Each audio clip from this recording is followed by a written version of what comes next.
सो बच्चों इसको सवाल को देख लो, ये जैसे स्क्रीन शेयर कर दिया। दो वेक्टर है ए एंड बी, और देखो ये जेई एडवांस में ना कभी पहले मतलब वेक्टर पे तो सवाल पूछता नहीं था। पहली बार या दूसरी बार होगा जो वेक्टर पे सवाल पूछ दिया, क्योंकि बहुत ही आसान सा टॉपिक है। बट एनीवे, ए दिया हुआ बच्चों अल्फा टी आई कैप, ये ना नहीं alpha I cap, and B is given alpha cos omega t I cap plus sin omega t j cap। Alpha कुछ कांस्टेंट है, ओमेगा का भी कुछ वैल्यू दिया हुआ है, और कह रहा देखो ये t का फंक्शन है, कह रहा किसी टाइम पे a minus b a plus b का मैग्नीट्यूड जो हो गया वो √3 times of a minus b का मैग्नीट्यूड होगा। वो फर्स्ट टाइम कब होगा ऐसा, वो फर्स्ट टाइम जब होगा तो वो टाइम क्या है। ओके, ओमेगा का वैल्यू दिया हुआ है π/6 रेडियन। किसी और ने पूछा था क्या, इसी बैच में पूछा था, मुझे याद है किसी को तो सॉल्यूशन भेजा है। ये बच्चे बड़ा कम ज्वाइन किए हैं।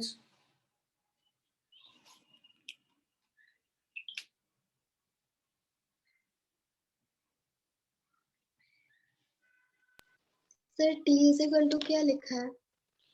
टाउ दिया हुआ, मतलब t इक्वल टू टाउ पे हुआ है, टाउ बोलते हैं इसको, बट डोंट वरी, t ही मानो, t है।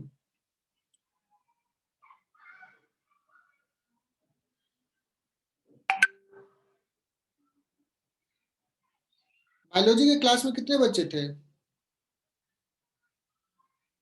30। 30। यस। तो अभी क्यों नहीं ज्वाइन किया इतना? यार ब्रेक बहुत बड़ा था इसलिए शायद। तो ब्रेक बड़ा था, मैं तो और दे दिया, असाइनमेंट की करना है। चलो, ये पहली बार इतने कम बच्चे ज्वाइन दिख रहे हैं। 28-29 तो रहते ही थे, 30।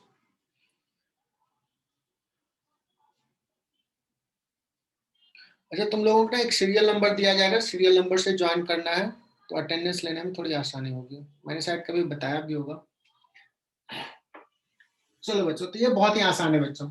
a प्लस बी लिख लो। a कितना है? अल्फा आई कैप। अल्फा से कोई मतलब है नहीं, ऑल दो आई कैप वाले को एक साथ लिख लो, 1 plus cos omega t i cap plus alpha sine omega t j cap. बच्चों ये a प्लस बी हुआ क्या?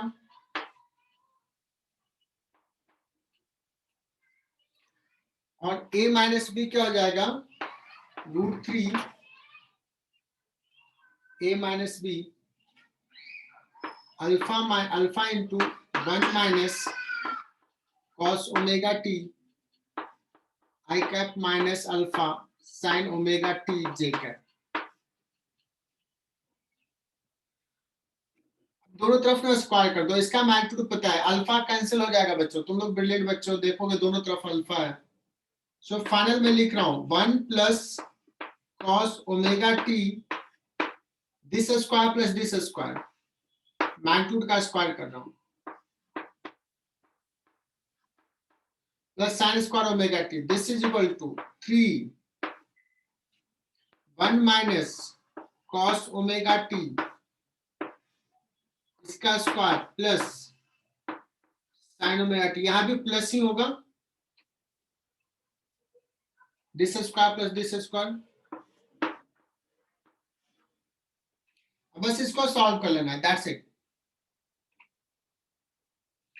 1 plus cos square omega t plus 2 cos omega t. बच्चों ये बहुत ही सिंपल सा, a प्लस बी का whole square plus sine square omega t this is equal to ये 3, इसको भी ओपन कर लो, 1 plus cos square omega t plus, पहले ये लिख लेता हूं, साइन स्क्वायर ओमेगा टी और इसका -2 कॉस ओमेगा टी। बच्चों ये 1 और ये दोनों मिला के 1 हो जाएगा 2 plus 2 cos omega t that is equal to, यहाँ पर हो जाएगा बच्चों 3, यहाँ भी हो गया 2 माइनस 2 कॉस ओमेगा टी।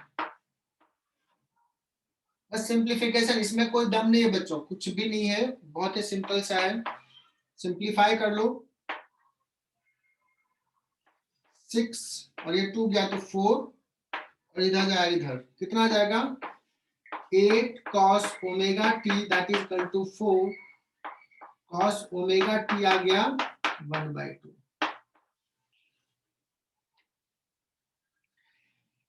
बच्चों cos ओमेगा टी 1/2 आ रहा है, कब कब होगा ये omega T 1/2 cos omega T, कितने कितने एंगल पे? तो बच्चों cos पॉजिटिव किस किस क्वाड्रेंट में होता है? अब ये फोर्थ और cos पॉजिटिव क्वाड्रेंट में, और ये होता है बच्चों π/3 60 डिग्री हाफ होता है ना। तो पहला सॉल्यूशन हो जाएगा π/3, और भी कभी हो सकता है क्या बच्चों सेकंड क्वाड्रेंट में भी हो सकता है क्या? नहीं, सेकंड में तो नेगेटिव होता है, फोर्थ क्वाड्रेंट नहीं, फोर्थ क्वाड्रेंट, फोर्थ क्वाड्रेंट में। एंड यू कैन रियलाइज बच्चों की हो जाएगा 2π माइनस π/6, 2π माइनस थीटा जो होता है cos थीटा होता है। सो फिर जब इतना एंगल होगा तब होगा, और कब होगा 2π प्लस π/6। अब देखो थोड़ा सा मैं आगे बढ़ गया, तो पहली बार कब होगा बच्चों जब ओमेगा टी π/6 होगा, दूसरी बार कब होगा जब ओमेगा टी इतना होगा, तीसरी बार कब होगा जब इतना होगा। यहाँ तो पूछा है, रिपीट कर सकते हो क्या? हाँ बोलो स्मिरा। मुझसे रिपीट कर सकते हो क्या?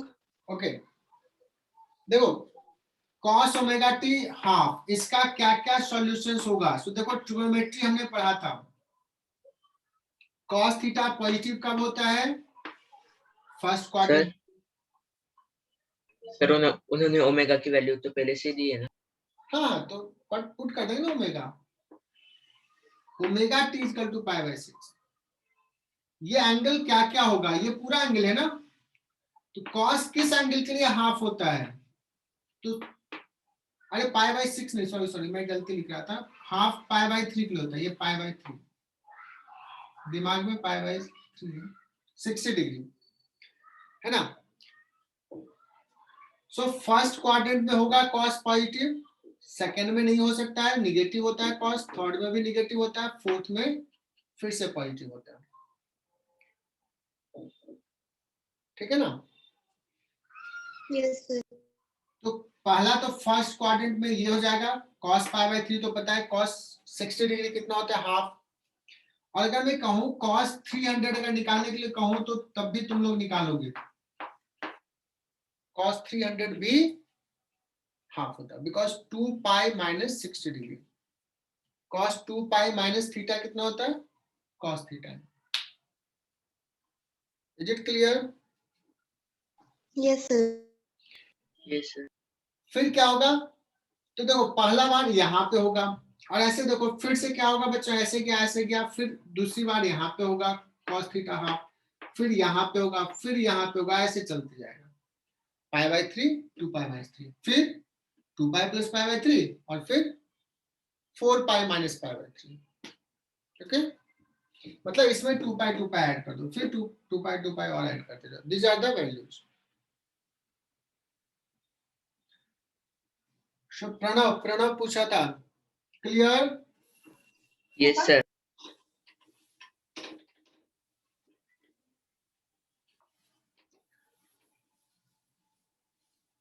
सर तो मैं इसमें निकालना क्या है? टी निकालना था ना हमें, क्या आया कहा किस टाइम पे होगा, तो ओमेगा टी हो गया π/3 और ओमेगा क्या दिया था π/6 दिया ओमेगा, तो π/6 इंटू टी इजकल टू π/3, तो टी हो गया कितना 2 सेकेंड। ओके सर, समझ गए। ठीक है ना। तो 2 सेकेंड पे पहली बार होगा। अगर पूछा जाए नेक्स्ट टाइम फिर से कब होगा ये वैल्यू, व्हेन, तो अगर मान लो एक स्टेप आगे बढ़ गया तो नेक्स्ट टाइम कब होगा बच्चों 2π - π/3। Clear?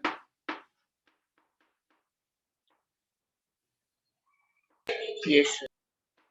5π/3। So t is equal to आ जाएगा π गया 10 second. Is it clear? Yes sir.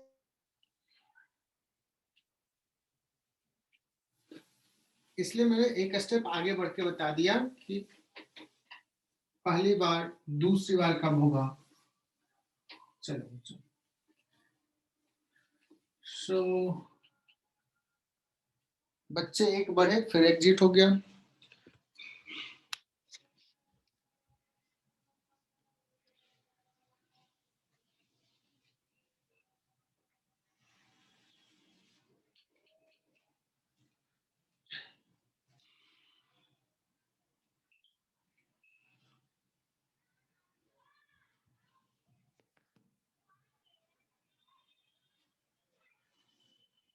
मतलब 6-7 बच्चे हैं, उस समय 30 था, अभी 22 बच्चे हैं। 8 बच्चे हैं जो एब्सेंट है।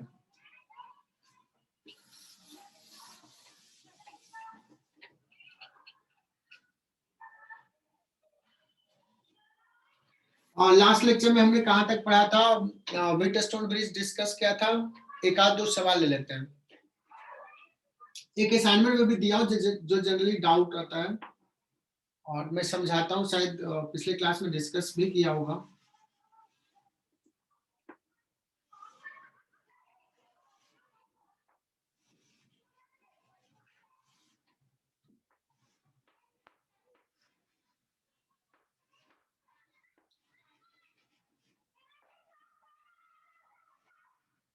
ऐसे डायग्राम बना लेता हूँ। ये जनरली बच्चे डाउट पूछते हैं। R R R R. देखो ये जो सर्किट है ना, तुम्हें समझ में नहीं आ रहा होगा कि ए और बी के बीच में इक्विवेलेंट रेजिस्टेंस पूछा है।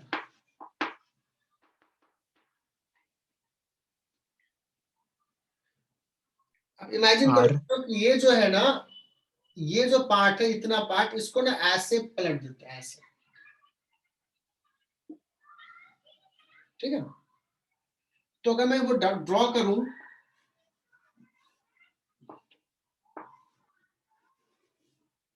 तो उसी का इक्विवेलेंट डायग्राम देखो ऐसा हो जाएगा। और इसको भी ना थोड़ा ऐसे ही कर देता हूँ। ये पॉइंट को ए कर दिया, वायर को कुछ ऐसे कर दिया, और इसको ऐसे पलट दिया।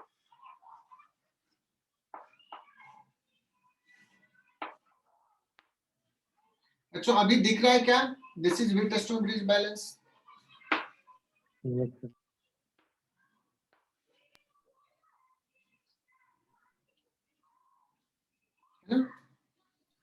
Yes. तो हम लोग इसको सॉल्व कर लेंगे। एक आध सवाल और लेते हैं। ओम मिश्रा, अभी समझ में आया इसका कंसेप्ट? ये जैसे एनएससीपी में पूछ देगा, केवीपीवाई में ऐसा पूछ देगा, केवीपीवाई में थोड़ा आसान हो जाएगा ये। पर वो ऐसा नहीं होता कि कभी क्लिक नहीं करता, मतलब मैक्सिमम, मतलब ऐसा होता है कभी कभी क्लिक करता है, कभी कभी नहीं करता है, मतलब समझ में ही नहीं आते। प्रैक्टिस से, हाँ प्रैक्टिस से होगा ना, थोड़े से डिफरेंट डिफरेंट के सवाल आएंगे। सिमेट्री थोड़ा सा देखना होगा तुम्हें।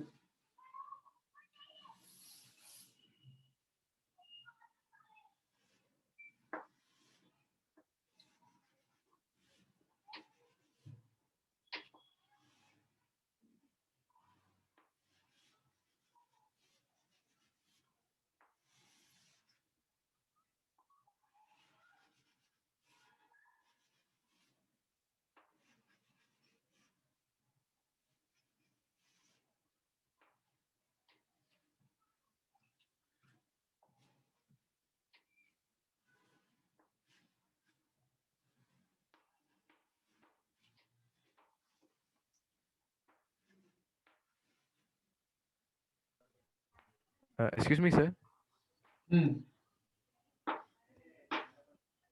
आप ये लेक्चर यूट्यूब पे पोस्ट कर सकते हैं? मेरा यहाँ पे पावर कट हो गया तो मुझे बहुत अटक अटक के दिख रहा ठीक ठीक है ईशान, पोस्ट तो कर दूंगा। है। Okay, thank you sir.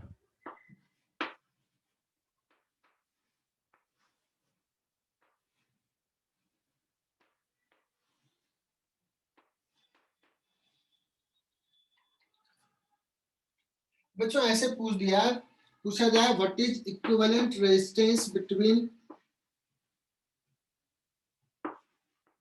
A and B point. तो थोड़ा सा तुम देखो यहाँ पे, हालांकि दो ही नहीं ब्रिज है इसमें, एक ब्रिज नहीं, दो ब्रिज है इनफैक्ट।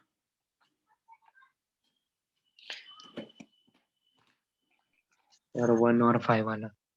हाँ, अब तुम ऐसे समझ सकते हो, इसको एक्सटेंड कर सकते हैं वीटस्टोन ब्रिज को, कि ये पॉइंट और ये पॉइंट तीनों सेम पोटेंशियल पे हो जाएगा, because this by this is equal to this upon this is equal to this upon this, है ना। So we can remove this resistance,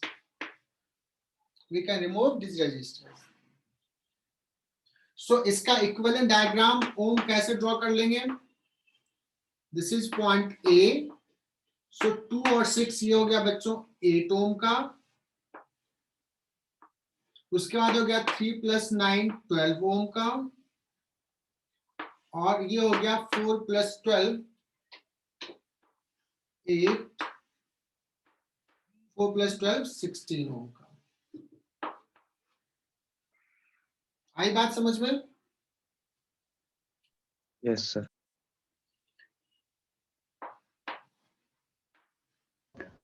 sir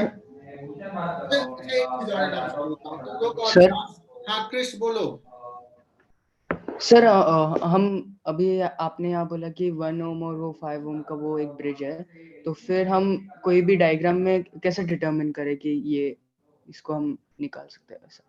हाँ देखो यहां से ऐसे देखो, जब भी होगा ना बच्चों तो दो ब्रांच होगा, एक ऐसा एक ऐसा, ठीक है ना। एक ब्रांच ऐसा होगा, दूसरा ब्रांच ऐसा होगा। सो दिस बाय दिस इसका एक ब्रांच होगा, और दिस बाय दिस इसका एक ब्रांच होगा। इन दोनों का अगर R1 अपॉन R2 और R3 upon R4 this upon this equal हो गया, तो ये दो पॉइंट के लिए ये क्या हो जाएगा?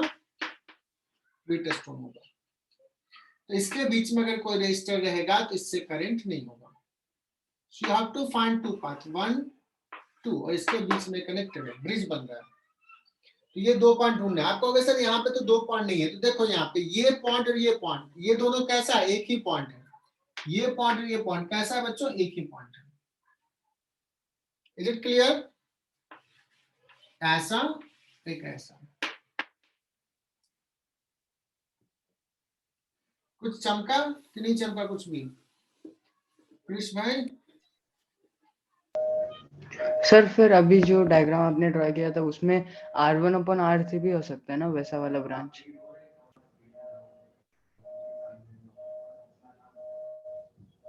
एक सेकंड में बताता हूँ उसको।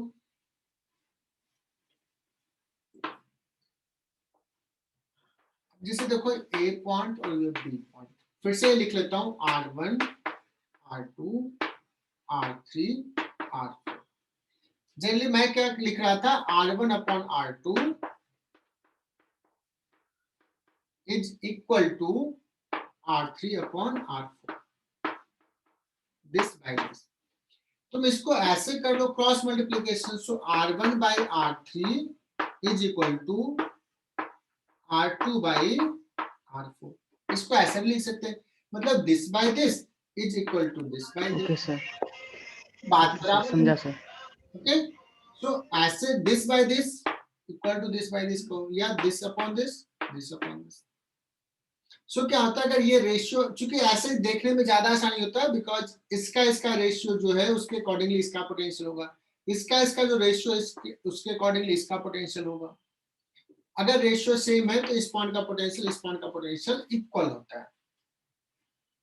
ये काफी यूजफुल है ये। Understood sir.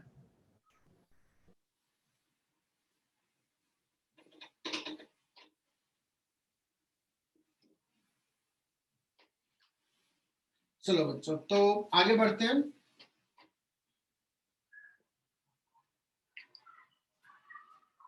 बच्चों थोड़ा सा और एक आध टफ सवाल लें क्या? Yes, sir. Okay, sir. थोड़ा सा टफ सवाल लेते हैं ये।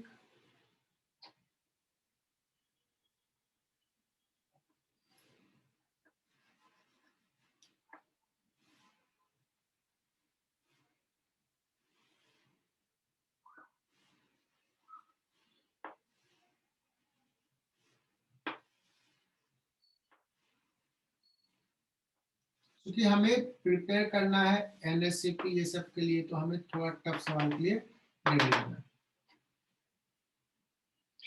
मान लो बच्चों कि इसका रेजिस्टेंस है R और इसका रेजिस्टेंस है 2R।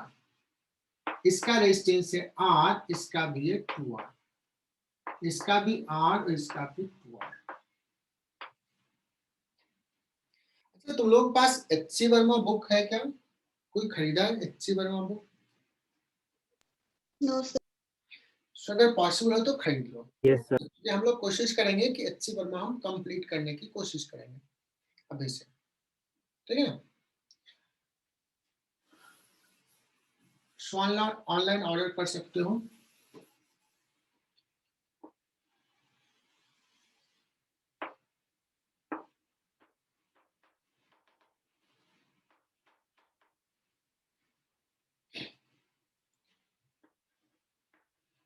कहोगे सर इसमें कितने ब्रांचेज है इधर? बड़ा अच्छा सवाल है, इसको ना समझ जाओ तो सोचो आज का क्लास हमारा सफल रहा। This is the idea. और ये 9th क्लास के लिए नहीं है, थोड़ा सा हाई रहेगा, बट तुम लोग ब्रिलियंट बच्चे हो।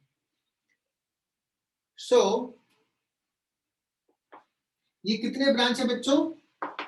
इन्फिनिटी, बहुत सारे ऐसे ब्रांच, बहुत सारे। पूछा गया कि what is equivalent resistance between A and B. तो सर ये कैसे बताएं, ये तो इतने सारे ब्रांच है। So let's develop an idea. अगर मैं कहूं कि चलो एक काम करो बच्चों, ए और बी के बीच में equivalent resistance suppose R dash,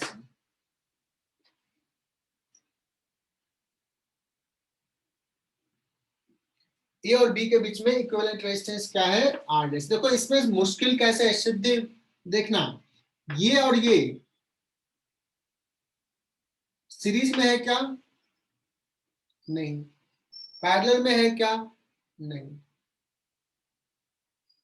ये और ये सीरीज में है क्या? नहीं। तो सीरीज पैरेलल से तो अभी सॉल्व नहीं हो रहा है।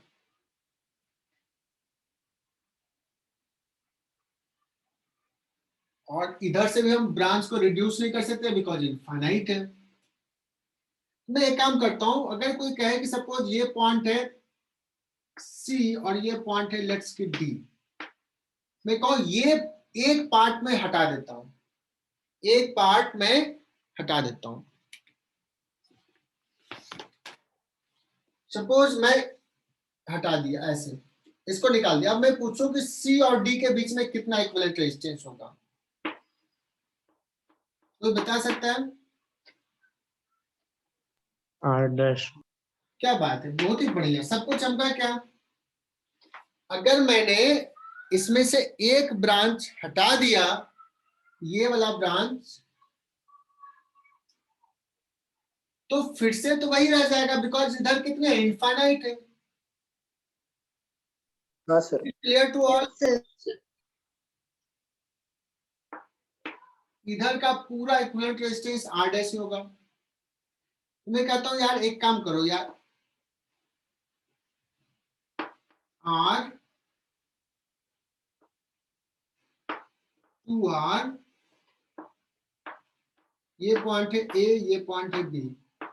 मैं ना इसको नहीं हटाता, ये पूरे को हटा देता हूं, इसी को हटा दूं। अगर इसको हटा दिया सी और डी को, तो इसके बीच में क्या कितना रेजिस्टेंस जोड़ू, उसको उसका R equivalent dash. R dash R जोड़ू। dash. क्या बात, आर डैश। तो ब्रिलियंट है यार, समझ में आ गया। तो इसको हमने रिड्यूस कर दिया ऐसा, कर सकते हैं। Yes, sir. Yes sir. अब ये दोनों कैसे कनेक्टेड है बच्चों, ये दोनों कैसे कनेक्टेड है?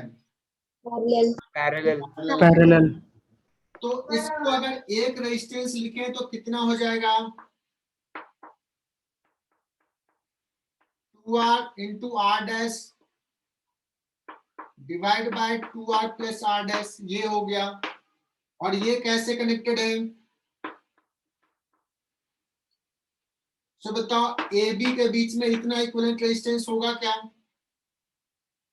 हाँ सर। और Yes, ये sir. तो हमने माना कितना है? R dash.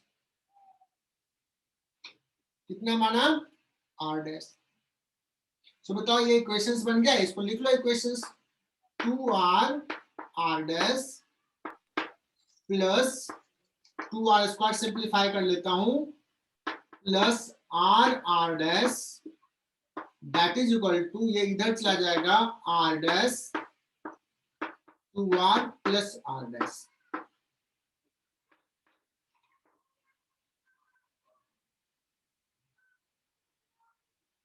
Clear? Sir R dash common लेना पड़ेगा ना? कहाँ पे R डैश कॉमन है?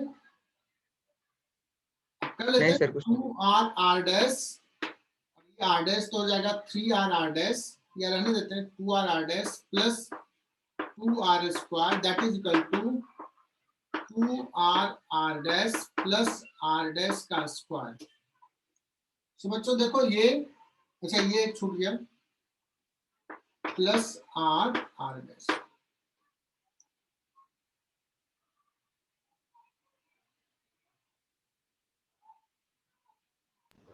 सर आपने सेकंड लाइन में, हाँ बोलो, इसको जस्ट इसको इधर लेके चला गया, तो दिक्कत? सर आपने सेकंड लाइन में, अरे नहीं, आप बोलो। हाँ बोलो बोलो। बोलो क्रिश, बोलो, तुम्हें बोलो। सर मैं ये पूछ रहा था कि सेकंड लाइन में अगर आपने डिनोमिनेटर को 2R प्लस R1 को अगर आपने राइट हैंड साइड को लिया है तो फिर 2R square plus R dash कैसे हुआ? ये एलसीएम हो गया तो दिस इंटू दिस करेंगे ना, 2R plus R dash into R, 2R plus R dash में R से मल्टीप्लाई कर दिया, तो ये हो गया, और ये इधर चला गया, बस सिंप्लीफाई किया, यू कैन ये simplify. Okay okay okay sir. मैं भी कुछ बोलना था, R dash square minus R dash minus 2R square that is equal to 0। अच्छा तुम लोग क्वाड्रेटिक इक्वेशंस नाम पर कुछ पढ़े हो क्या? नहीं पढ़े हो क्या? Yes, sir. Yes sir. चलो बढ़िया, तो फिर तो हमारा काम आसान होगा। ये देखो R डैश में क्वाड्रेटिक है ना, Yes, sir. और R Yes. है, R इज नोन और R डैश अननोन है, तो ये R डैश जो रूट हो जाएगा बच्चों माइनस बी, तो बी के जगह पे है R, minus b plus minus, अब यहाँ पे देखोगे माइनस नहीं होगा क्योंकि नेगेटिव हो जाएगा, तो प्लस ही साइन होगा, बट अभी मैं लिख रहा हूं R स्क्वायर मतलब बी स्क्वायर, और क्या होता है माइनस 4AC है ना, तो ये माइनस और वो माइनस प्लस हो जाएगा, प्लस 4, ए तो है 1 और सी 2R square 4AC divide by 2A, ए है 1, R पुट करेंगे तो निगेटिव हो जाएगा बच्चों, ये 8 हो गया, 8 और ये 9, तो जाएगा R plus 3R divide by, तो कुछ गड़बड़ तो नहीं किया बच्चों, कहीं पे देखो कैलकुलेशन मिस्टेक? नो सर, सही है।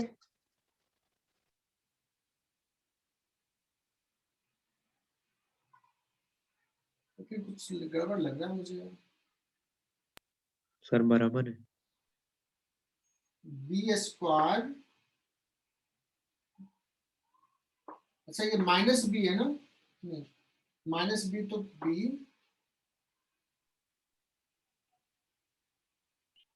B square minus 4AC 4A1 into सी,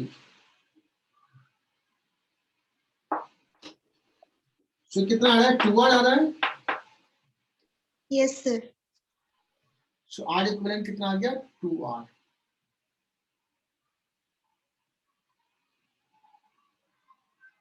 ठीक है, इसको पूरे को भी अगर मान लिया 2R तो ये 2R और ये 2R R हो जाएगा और ये R सीरीज में आके 2R हो जाएगा। सही है, ठीक है ना, सिंपल से आ गया। ओके बच्चों, so this is the method. Method समझ में आया क्या करना है, इतने पार्ट को रिप्लेस कर देना है। तो एक सवाल ले, यस सर। यस सर वो क्या है आपने जो इक्वेशन लिखा है आर डै, ये नीचे वाला क्वाड्रेटिक इक्वेशन क्या है? R dash square minus R dash minus 2R square that is equal to 0। सो ये हो गया Okay, sir. बच्चों B, ये हो गया C और A हो गया ये 1।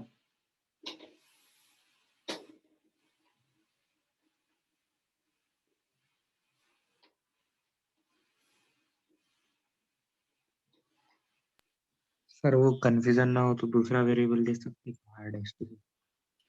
हाँ कुछ x मान लो, यू कैन राइट x ले सकते हो, है ना, स्मॉल r ले सकते हो। चलो,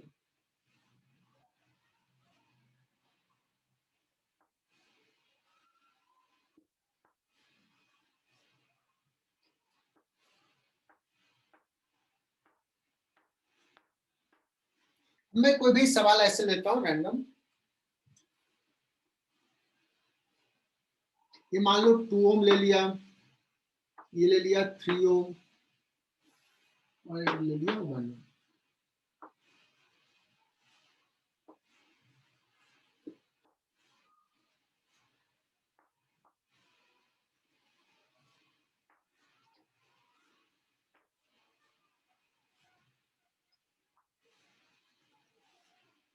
डॉट डॉट डॉट इंफिनिटी तक है।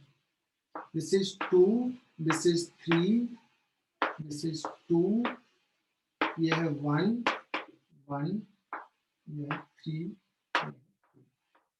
सो इनफाइनाइट पूछा जाएगा बच्चों, what is equivalent resistance between A and B. देखो इसमें वैल्यू दे दी, आप देखते हैं कि तुम लोग कैसे कर पाते हो।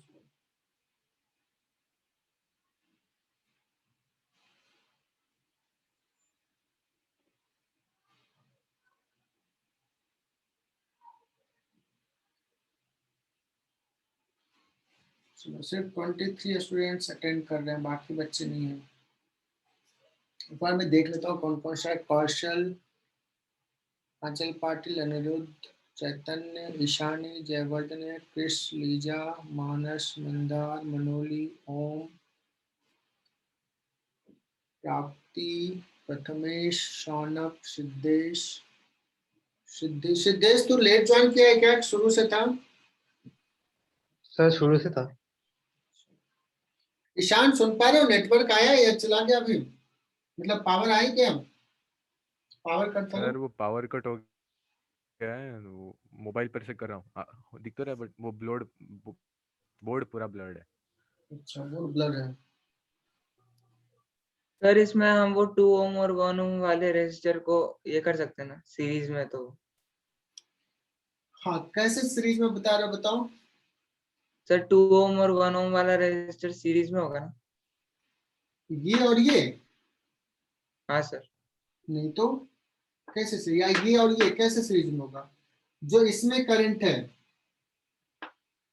और इसका सर करंट, नहीं, पहले वाला 2 ओम।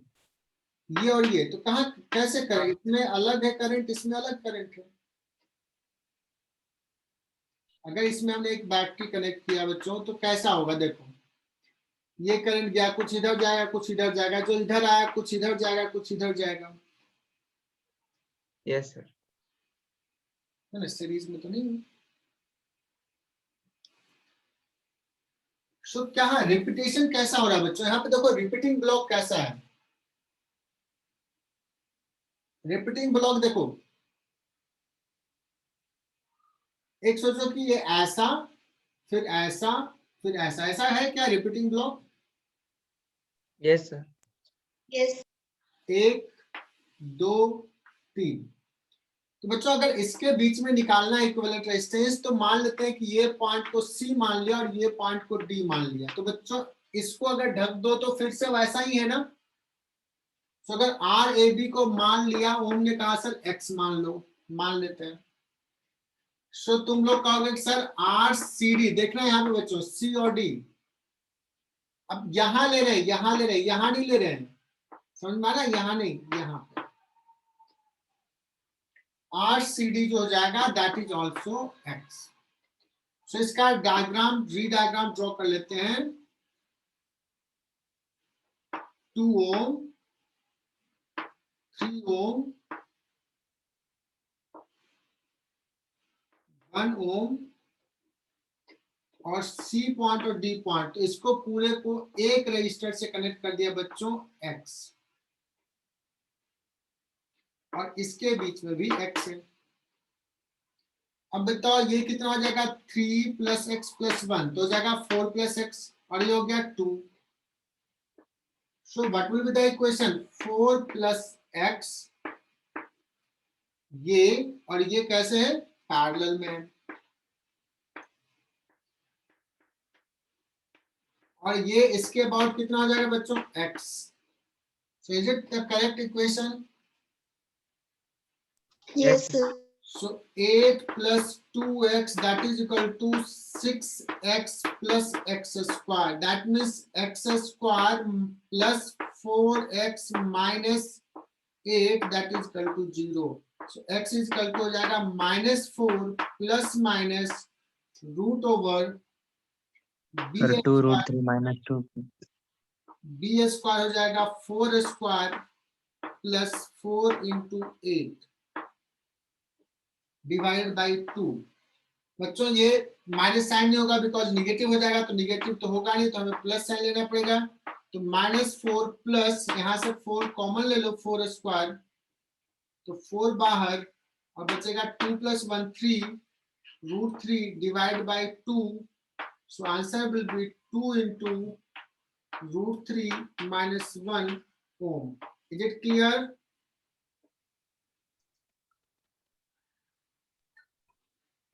सर आपने वो x कैसे लिखा वो नहीं समझा सर, मतलब आपने वो CD वहां पे क्यों लिया? क्योंकि रिपीटिंग ब्लॉक ऐसा ही है ना, एक ब्लॉक, 2 ब्लॉक, 3 ब्लॉक, ऐसा ही रिपीट हो रहा है ना। Yes sir. देखो रिपीटिंग ब्लॉक कौन सा है, यस सर समझ गया।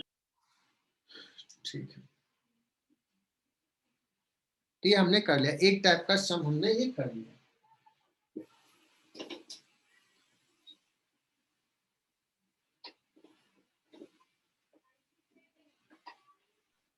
सर KVPY में ऐसे क्वेश्चंस आते हैं? यस, केबीपीआई में ऐसे सवाल आएंगे, JEE में इस टाइप का आइडिया, मतलब ये टेक्निक वाला एक सवाल है, एक टाइप का है ना, तो ऐसे सवाल आएंगे। तो ये बड़ा इंपॉर्टेंट है, इसको एकदम अच्छे समझ जाओ। और ये जब तक कोई टीचर्स नहीं बताया, जब तक कहीं पे बुक में नहीं पढ़ा, तो बच्चों को स्ट्राइक करना थोड़ा खुद से मुश्किल होगा। बट एक बार तुमने देख लिया ऐसा, तो फिर और इसके आगे तुम सोच सकते हो। तो कुछ नया लगा, yes we can think like this, कुछ नया लगा बच्चों की, यस कुछ आज नया सीखा। Yes sir. Yes sir. Yes sir. चलो सो एक और सवाल लेते हैं, इंपॉर्टेंट सवाल। ये तो NSEP के सेकंड स्टेज में आ सकता है। बच्चों एक क्यूब बना लो, क्यूब।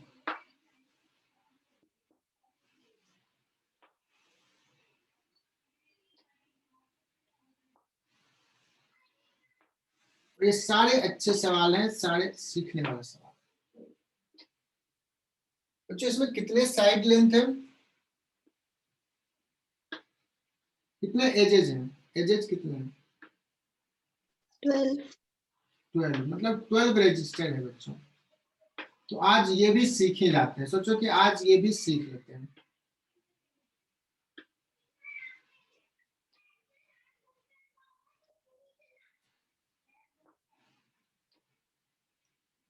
इसको नाम देता हूं A, B, C, D, then start from here E, F, G, H. 8 corner, 12 edges, 12 register connect कर दिया। बच्चों ये जो सवाल होता है ना, बड़ा फेमस सवाल है, क्या पूछा जा सकता है। हम लोग टाइम के साथ सीखेंगे कि आज हम लोग एक सीखते हैं, किसको ना कनेक्ट कर देते हैं बच्चों डायगोनल, बॉडी डायगोनल के बाद। यू नो देख, इसमें दो टाइप का डायगोनल होगा। एक होगा face diagonal, like A B C D. तो AC जो हो गया बच्चों, कौन सा हो गया? Face diagonal. Clear? Yes, sir. AC हो गया फेस डायगोनल। अगर मैं बच्चों ये क्यूब में कहूं कि इसका साइड लेंथ A है, सपोज जस्ट ऐसे बता रहा हूं नॉर्मल, अगर ये साइड लेंथ A है तो कोई बता सकता है AC का लेंथ कितना होगा? A, √2 है। Two A. 2 है। बहुत बढ़िया, 2 है।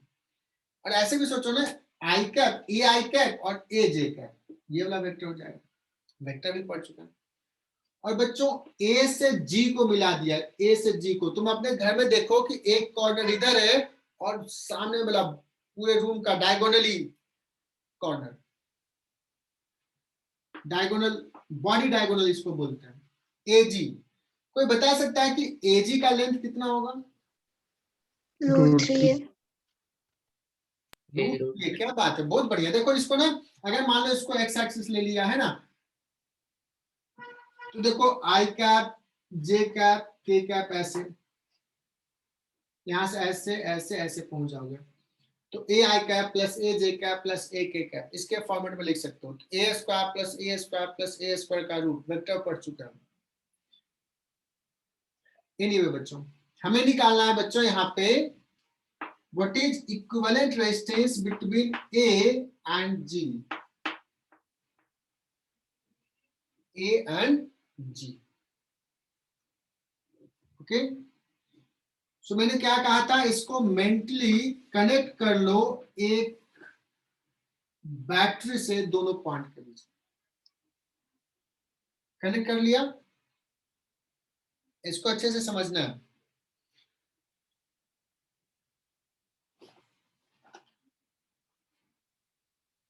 मैंने थोड़ा सा करंट और ये सब पॉइंट्स देखता हूं बच्चों। ये देखो ए और जी,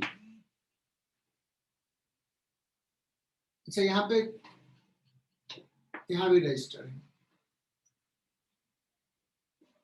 बच्चों। देखना है यहां से अगर करंट आया आई, तो for A and G point जैसा पाथ ये होगा बच्चों, क्या वैसा ही पाथ ये और ये है क्या?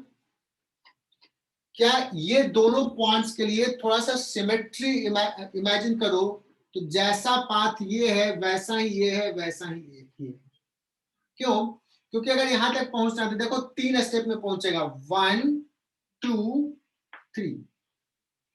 अगर कोई कहेगा सर ऐसे गया तो यहां तक पहुंचना करंट को 1 2 3, यहां से अगर गया तो यहां से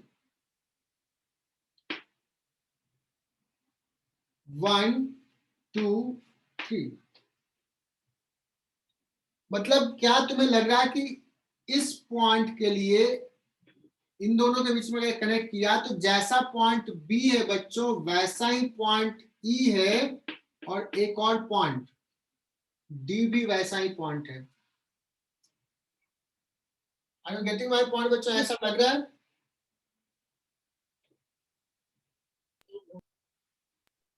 Yes, sir. Yes. ठीक है। अगर मान लो मैं कहूं ना इसका पोटेंशियल मैं लेता हूं 0 और इस पॉइंट का पोटेंशियल ले लेता हूं V, तो इस पॉइंट का पोटेंशियल V हो जाएगा। अगर मैं B पॉइंट का पोटेंशियल बच्चों अगर कहूं V1, तो अगर सर जैसा B है एग्जैक्टली वैसा ही E भी है, तो इसका भी पोटेंशियल V1 हो जाएगा और D का भी पोटेंशियल हो जाएगा V1।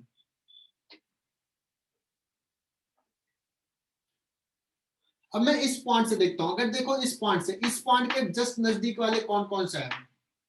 जैसा पॉइंट बच्चों सी है वैसा ही पॉइंट एच होगा, वैसा ही पॉइंट F. एफ।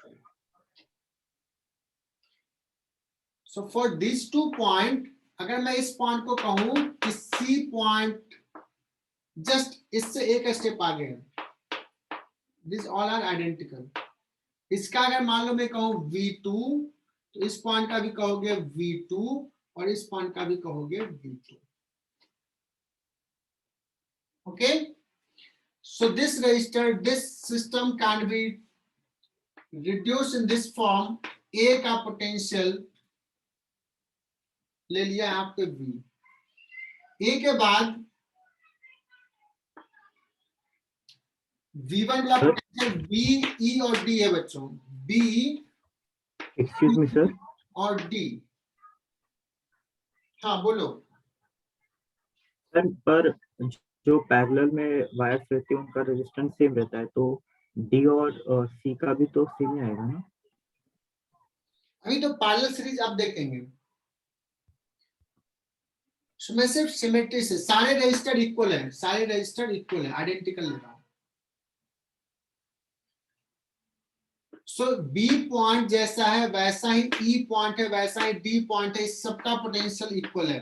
देखो ए से 3 रजिस्टर है, एक बी को कनेक्टेड है, एक ई को कनेक्टेड है और एक डी को कनेक्टेड। ये पॉइंट है जी बच्चों, जी। और जी से भी अगर देखें इसका पोटेंशियल 0 लिया है, तो इसके बाद 3 पॉइंट है, एच, सी और एफ। एच, सी और एफ, ये सबका पोटेंशियल कितना लिया है? V2। सो कितने रजिस्टर दिख रहा है जी से? जी से एक एच को कनेक्टेड है, जी से एक एफ को कनेक्टेड है, एफ को, और जी से एक सी को कनेक्टेड है। बच्चों अभी तक 6 रजिस्टर ले लिया, बचा कितना? 6। और तुम देखोगे, देखो ये है कैसा, कोई बी से एच होगा, जैसे बी से सी होगा, फिर बी से एफ होगा, है ना, फिर वैसे ही डी से सी होगा, डी से एच होगा, इस टाइप से 6 है। तो इसी 2 पॉइंट के बीच में कनेक्टेड है बच्चों। कितने? 6 रजिस्टर, 1 2 3 4 5 6। ये V1, ये V2। Now can you find बच्चों की व्हाट इज RAB? क्या इसको रिड्यूस कर सकते हो बच्चों? A और B के बीच में R 3 है, कितना हो जाएगा? सर आपने वो V1 और V2 को कैसे कनेक्ट किया? R/3। R/3। अब ये सारे V1 है, एक ही पोटेंशियल पे, V1 वाले ये पॉइंट है, V2 वाले ये सारे पॉइंट है, H, C और F, और इन्हीं के बीच में ये 6, चेक कर लो। ये R/3। सर 5R/6 होगा पूरा। और ये कितना हो जाएगा? R/6। 6। और ये हो जाएगा फिर से R/3। ये हो गया जी। ये और ये सीरीज में बच्चों, तीनों सीरीज में है। सो R इक्विवेलेंट आ गया 5R/3, 5R/6। Yes, 5R/6। तो ये बच्चों सोचो कि आज अगर सीख लिया तो ये 2-3 साल तुम्हें काम देगा, ये बहुत जरूरी है, कि फिर तुम्हें सीखने की जरूरत नहीं। ये हो गया 6, 2, 2, 4 और एक 5। सर आप एक बार फिर से समझा सकते हो क्या? हाँ, इसमें बताओ कि किस पॉइंट पे नहीं समझ में आया? थोड़ा मुश्किल है सिमेट्री समझना। सर आपने वो V1 V2 और वो कैसे लिखा, उसके आगे से नहीं समझ में आया। इस सवाल को फिर हम दूसरे तरीके से बताएंगे, there another method also, but ये समझने के लिए जब अगर क्लियर हो गया तो बहुत इजीली समझ में आ जाता है। बच्चों जब हम ये पॉइंट और ये पॉइंट की बात करते हैं, diagonal point, so you can find the symmetry कि जैसा बी पॉइंट है एग्जैक्टली ई भी वैसा ही है। देखो एक रजिस्टर गया, एक ऐसा गया, ये हर डायरेक्शन आइडेंटिकल होगा।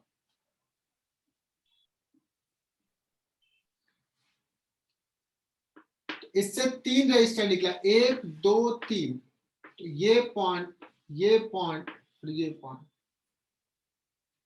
आइडेंटिकल पॉइंट्स होंगे, इक्वल पोटेंशियल होगा। यही समझना है।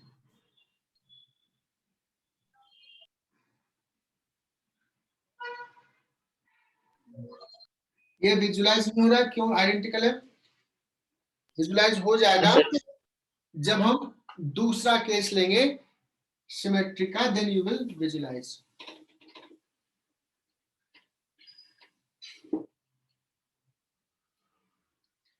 जैसे मैं बात करता हूं बच्चों,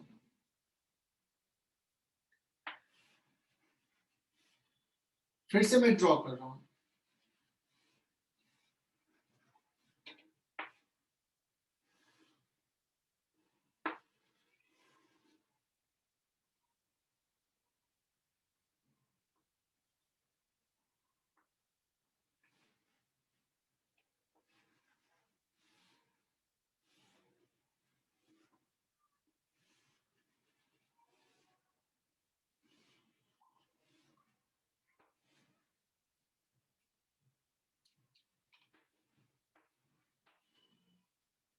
इसको लिया था ए बी, नहीं कैसे नाम लिया था, A B C D F G. अगर मैं बात करता बच्चों ए और जी को कंसीडर करो, तो मैं कहा था ये पॉइंट, इसके लिए ये पॉइंट और ये पॉइंट आइडेंटिकल। अब मैं बात करता हूं सपोज ए और बी कंसीडर करो, फॉर ए एंड बी। तो यहां पे बताओ ए और बी के लिए कौन सा पॉइंट लगता है कि आइडेंटिकल है?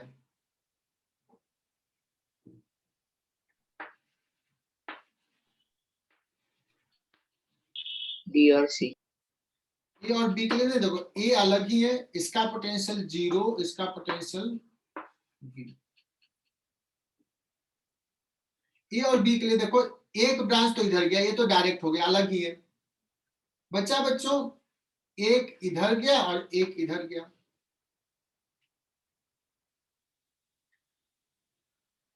सो यू कैन इमेजिन कि सोचो कि एक पाथ में ऐसे कंसीडर करते हो, ऐसे गया, ऐसे गया, ऐसे गया, और एक पाथ ऐसे ऐसे ऐसे। क्या लग रहा है कि जैसा पॉइंट डी है वैसा ही पॉइंट, सॉरी ई है वैसा ही पॉइंट डी लग रहा है क्या?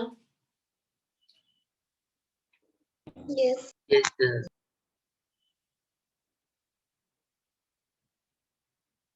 लेकिन जैसा पॉइंट इधर से देखोगे अगर इस पॉइंट के लिए, तो जैसा पॉइंट ई है वैसा पॉइंट सी है।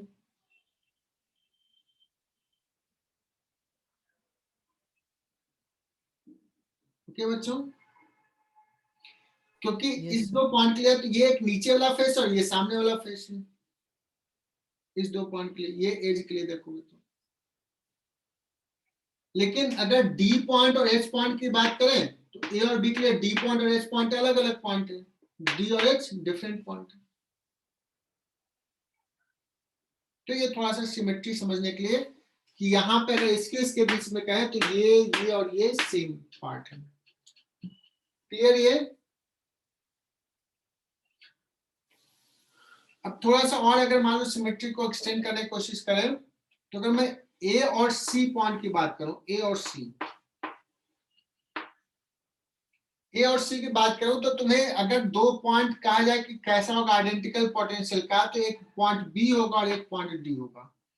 1 2 1 2। बट ए और सी के लिए जैसा पॉइंट डी है वैसा पॉइंट एच नहीं है, वैसा पॉइंट एच नहीं है। क्लियर? ए और सी के लिए एनीवे ये विजुलाइज होना थोड़ा मुश्किल है, बट यहाँ पे जो मैंने अभी डायग्राम ड्रॉ किया उसको ध्यान में रखना, वो इम्पोर्टेंट है।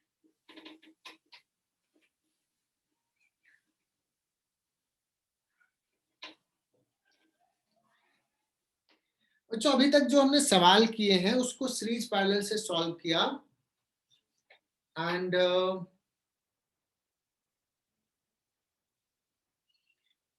जब भी कनेक्शंस किया तो एक ही सेल कनेक्ट किया। अगर मान लो 2 सेल कनेक्टेड हो सर्किट में, कॉम्प्लिकेटेड हो, तो कैसे सॉल्व करेंगे? More than 2 cells. तो अभी हम लोग पढ़ने वाले हैं क्या, एक सर्किट में एक से ज्यादा सेल कनेक्टेड हो तो इन दैट केस, या और कॉम्प्लिकेटेड क्वेश्चंस हो तो कैसे सॉल्व करना है। So for that we need a theory that is called Kirchhoff's law.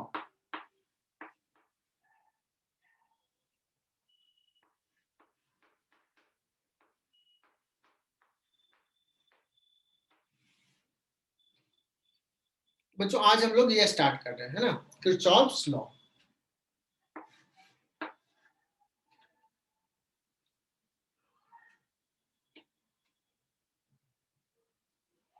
तो इसका 2 स्टेटमेंट है बच्चों। पहला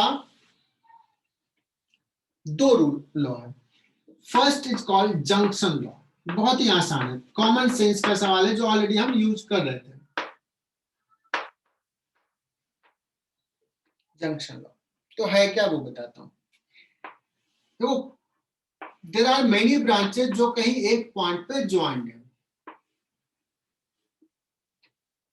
अब इसमें क्या होगा, किसी ब्रांच से करंट कुछ आएगा I1, इससे भी सपोज करंट आ रहा है I2, तो किसी तीसरे ब्रांच से जो होगा वो करंट बाहर जाएगा। कुछ करंट्स होंगे जो जंक्शंस पे आ रहे होंगे और कुछ करंट जो होंगे वो जंक्शन से दूर जा रहे होंगे। और एक कॉमन सा सेंस बताओ यहाँ बच्चों, क्या लिखोगे, क्या इक्वेशंस लिखोगे अगर ऐसा है तो?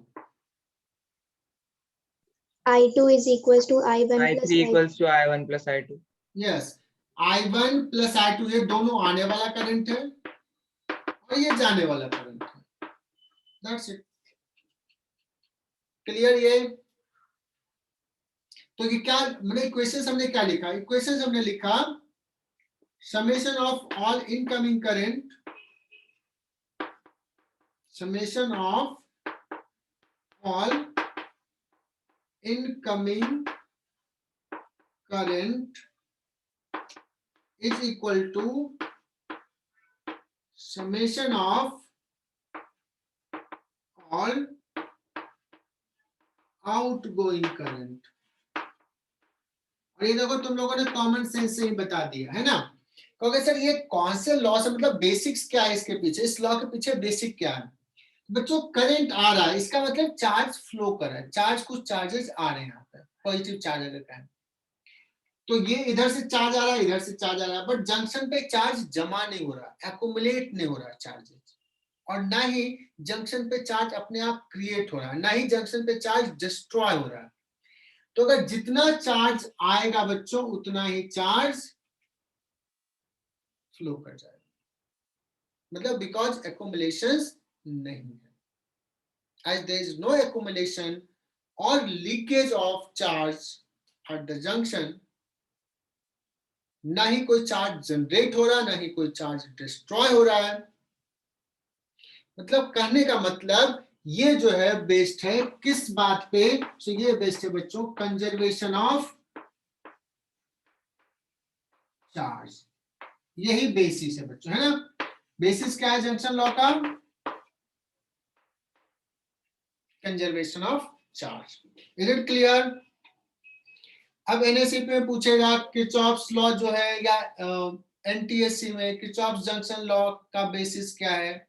तो कंजर्वेशन ऑफ चार्ज। इसको कभी कभी ऐसे भी लिखते हैं बच्चों, समेशन ऑफ ऑल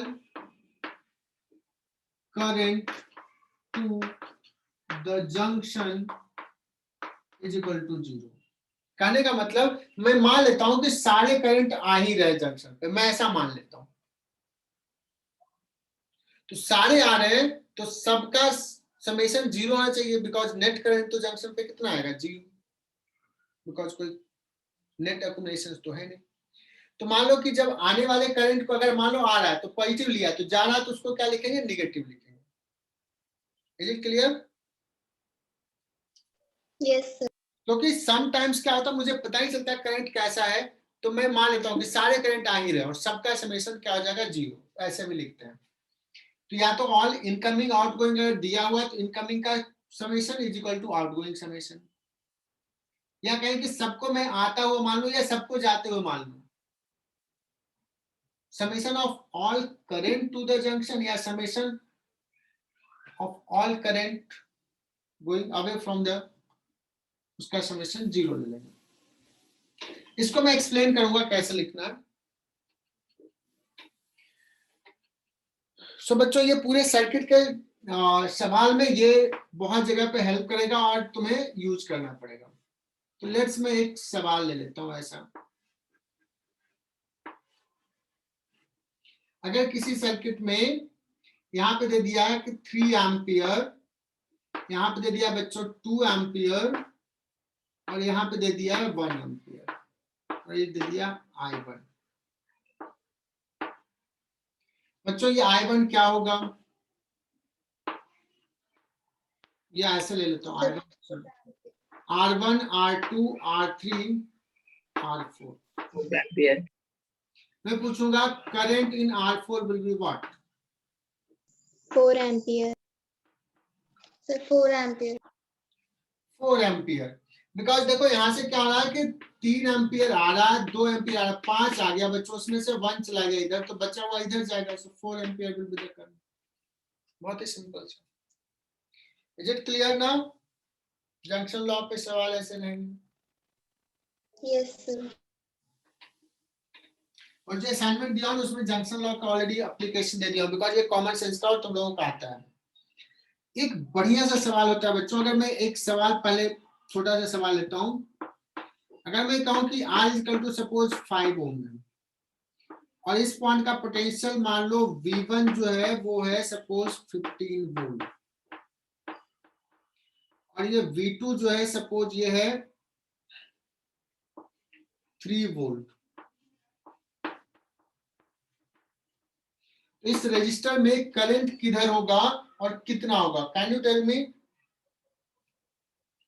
इस पॉइंट का पोटेंशियल 15, इस पॉइंट का 3 और इसका रेजिस्टेंस है 5 ओम, इसमें करंट कितना होगा कोई बता सकता है?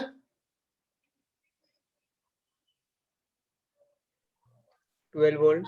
12/5। 12/5, यस। पोटेंशियल डिफरेंस है 12, 15 माइनस 3। सो अगर करंट ऐसा होगा आई, हाई से लो,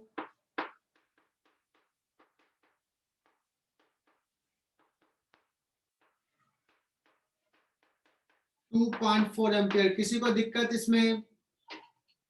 नो सर। No, sir. तो देखो एक सवाल कर लेते हैं, देखते हैं कि तुम लोग कर पाते हो कि नहीं।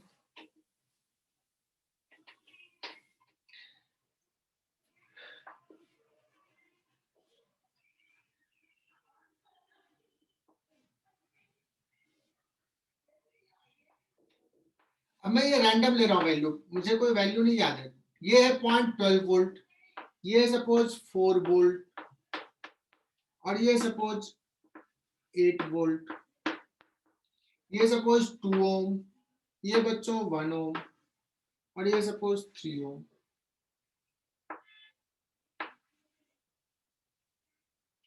है ना? अब इसमें कहा जाए कि ये जंक्शन का पोटेंशियल V डैश कितना होगा? Potential of the junction V dash क्या होगा? This is the question. ये आ सकता है NSCP में, KVPY में, मेडिकल में। मेडिकल में तो ये सवाल पूछ दे तो टफ कहा जाएगा, नीट में। और देखना बच्चों, तुम लोग अगर पढ़ोगे तो अभी नीट होगा, नीट में सपोज करंट पे 5 सवाल आ गए, 45 में से 5 सवाल तो करंट पे होंगे ही होंगे और तुम लोग अभी तैयार हो जाओ, 1 महीने में करंट पूरा कंप्लीट कर देंगे। सो देखोगे तुमसे कितने सवाल होते हैं।